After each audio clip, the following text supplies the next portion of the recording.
আসসালামু আলাইকুম। এটা হচ্ছে পর্তুলিকা ফুল। পর্তুলিকা ফুলের ১ প্যাকেট বীজ আমরা ফেলেছিলাম এখানে। এটা হচ্ছে ৩.৫ ইঞ্চি পট। আপনারা হয়তো এর আগে অনেক ভিডিওতে দেখেছেন। আমরা ৩.৫ ইঞ্চি পটে হচ্ছে জার্মিনেশনগুলো চেক করেছিলাম এবার। তো এটা হচ্ছে এখানে অনেকগুলো চারা আছে দেখেন। এটা আমাদের এই যে ১০০ পিসের যে মিনি প্যাকেট ছিল, সেই মিনি প্যাকেটের বীজ ফেলা। এখানে কিন্তু প্রত্যেকটা ডালই হচ্ছে একেকটা চারা।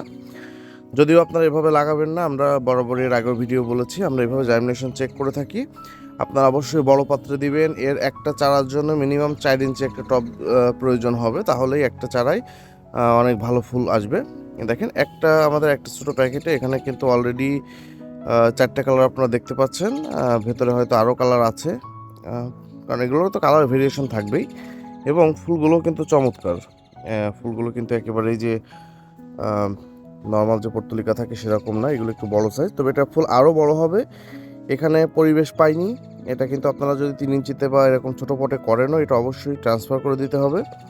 যদি এটা পরিবেশ দিতে পারতেন তাহলে আরও বেশি সুন্দর হতো, বা আমি যদি পরিবেশ দিতে পারতাম। কিন্তু যেহেতু এটা আমি এই ৩ ইঞ্চি পটে রেখে দিয়েছি, কারণ এখান থেকে আমি এই গাছটা রাখবো না। এগুলো হচ্ছে আস্তে আস্তে মরে যাবে আর কি এইগুলো। কারণ আমরা তো জার্মিনেশন টেস্টের জন্য দিয়েছিলাম, আমাদের হচ্ছে এগুলো ট্রান্সফার করার ইচ্ছা ছিল না, স্টিল এখনও নাই, আমরা এগুলো ট্রান্সফার করছি না।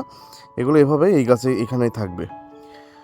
তো আপনারাও হচ্ছে এই পর্তুলিকা নিতে পারেন। পর্তুলিকা ফুলের বীজ আমাদের কাছে প্রাইস অনেক কম অন্যান্য জায়গার তুলনায়। তবে হ্যাঁ, অনেকে আমাদের মিনি প্যাকগুলো অর্থাৎ ১০০ পিস ৫০ পিসের প্যাকগুলো দেখে প্রাইসগুলো ইয়ে করে থাকেন যে আপনাদের প্রাইস অন্যদের থেকে কম। আপনারা যারা বেশি পরিমাণে নেবেন, অর্থাৎ আমাদের কাছ থেকে ৫০০ পিস ১০০০ পিস বীজ এ ধরনের বড় প্যাক নেবেন, তারা অনেক কমে নিতে পারবেন। আপনার প্রাইস জানতে আমাদেরকে মেসেজ করতে পারেন। Thank you.